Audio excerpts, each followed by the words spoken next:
Bom, primeiro, a atividade física, o exercício físico, para questões cardiovasculares, metabólicas, respiratórias, é indiscutível que é super benéfico.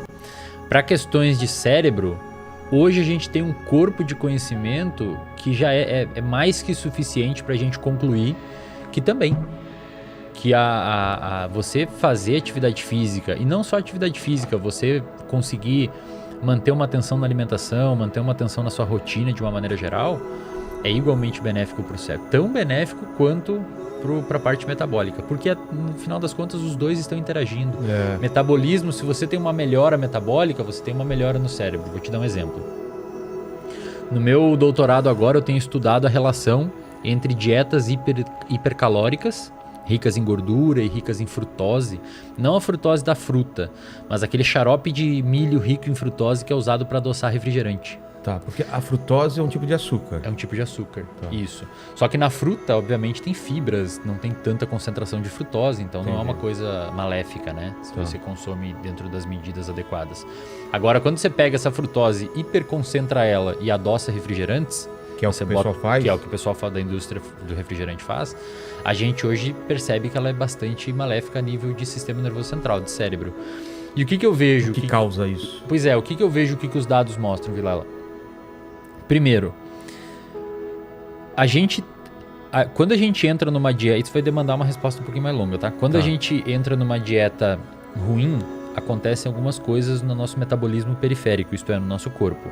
Ocorre um aumento de glicose, ocorre um aumento de lipídios, de gordura, LDL, triglicerídeos, etc. Mas também ocorre uma coisa que a gente chama de resistência à ação da insulina. A insulina é um hormônio que quando o seu açúcar no sangue sobe, a insulina permite que o seu músculo, o seu fígado, a sua gordura capte a glicose. Então, quando você tem aumento de glicose, ocorre aumento de insulina e a insulina permite que a célula puxe glicose para dentro.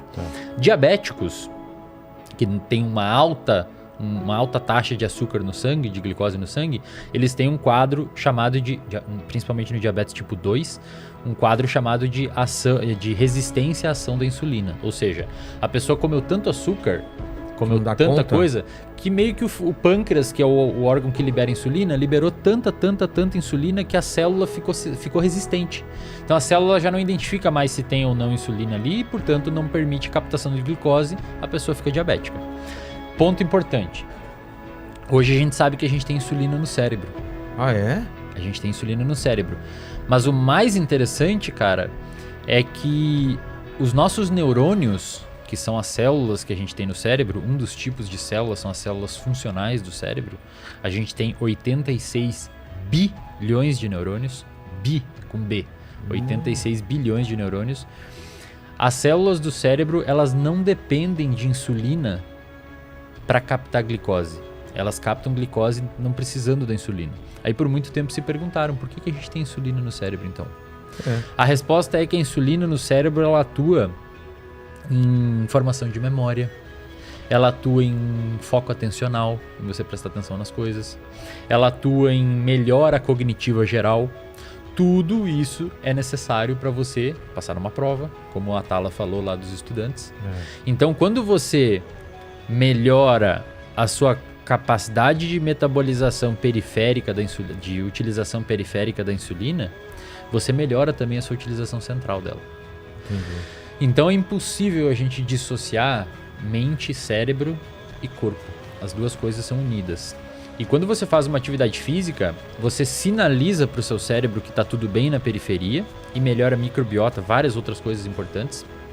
Isso é um ponto. Então você diminui a inflamação, coisas que a gente pode conversar.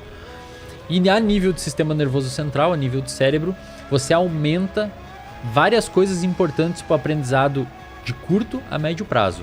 A curto prazo, Vilela, se você, por exemplo, levanta de manhã ou ao meio-dia ou à tardinha, algum horário que você decide fazer atividade física e você dá uma caminhada de 1 milha, uma caminhada que for, não precisa ser nada muito intenso, você vai aumentar as suas catecolaminas, isto é, noradrenalina, as suas monoaminas de uma maneira geral. Você tá inventando essas palavras. Não. Pega a mina, traz a mina, né? Josemina. Josemina. E aí você aumenta a dopamina, você aumenta a noradrenalina, etc. Dopamina, depois a gente vai falar dela. Dopamina, né? vamos falar. E esse aumento é... Cara, trocando em miúdos, assim, basicamente quando você faz uma atividade física, você formula uma sopa química no seu cérebro que permite você aprender melhor. Entendi. Isso a curto prazo. A longo prazo, você aumenta a quantidade, a produção de fatores que a gente chama de fatores neurotróficos. Isto é, são fatores que permitem o seu cérebro se moldar e melhorar. Porque o nosso cérebro é quase como se fosse uma impressão digital do nosso comportamento. Ele se molda estruturalmente, inclusive fisicamente, de acordo com o que a gente faz. Tá. Por exemplo, pessoas muito boas de memória, elas vão ter um hipocampo, que é a região do cérebro que armazena a memória, maior fisicamente mesmo. Tem um estudo que fizeram com taxistas de Londres, eu sempre mostro esses estudos nos meus cursos, que os taxistas de Londres, para passar na prova lá, para ser Eles têm taxista... que saber todas as ruas, não pode usar o Waze. Exato. Eu vi isso. Exato. Eles têm que saber, né? A prova, cara, envolve decorar 25 mil ruas. 25 mil ruas, Pra manter o lance Pra tradicional, manter um né? negócio lá, que, etc. E os neurocientistas malandros pensaram assim, cara, se o cara decora 1000 que for pra passar nessa prova, alguma mudança estrutural no cérebro dele vai ter em comparação a quem não conseguiu. Novas conexões, né? Exatamente. E eles fizeram isso. Foi publicado um artigo num jornal chamado de Cell, que é um dos melhores, Célula em português, um dos melhores jornais científicos do planeta. Eles pegaram 100 pessoas, 100 taxistas que iam fazer a prova e mediram o tamanho do hipocampo antes deles estudar para a prova. Tá. E depois deles estudar e fazer a prova, eles pegaram essas 100 pessoas e de novo olharam o tamanho do hipocampo. Chuta, aqueles que passaram na prova, e só os que passaram na prova, tiveram um aumento do hipocampo. O hipocampo aumentou um pouquinho. Porque provavelmente é meio que hipertrofiou. É como se fosse o músculo quando você faz academia. O seu cérebro ele dá uma aumentadinha devido a um número maior de conexões. E o mais interessante desse estudo é que aqueles taxistas que reprovaram na prova, o hipocampo não aumentou. Ou seja, parece que você precisa de fato que o seu cérebro mude para você conseguir ter uma melhora funcional no que você quer que seja. Então, quando você pega essa galera, voltando lá ao comentário do Atala, quando você pega essa galera e coloca eles fazer atividade física, uma milha que seja, cara, você está permitindo E é caminhando, né? Caminhar uma milha é uma coisa aparentemente simples, exatamente. Cara, Só isso já faz uma diferença. Muito, muito. Você está permitindo que o corpo melhore, você está permitindo que o cérebro aumente esses neurotransmissores a curto prazo e a longo prazo o hábito vai se formando e aumente esses fatores neurotróficos que permitem... Você está basicamente dando um boost no organismo dessa pessoa. É quase que um hack. Você está... É fora do comum assim, o quanto isso é benéfico, cara. E o oposto também acontece, Vilela. Tem bons estudos que mostram essa área que eu tô investigando agora de dieta e memória e depressão e tal. Cara, por muito tempo a gente imaginou que era necessário vários meses, se não anos, ou pior, era necessário você ter uma modificação fisiológica para a dieta fazer mal a nível de memória, humor e tal.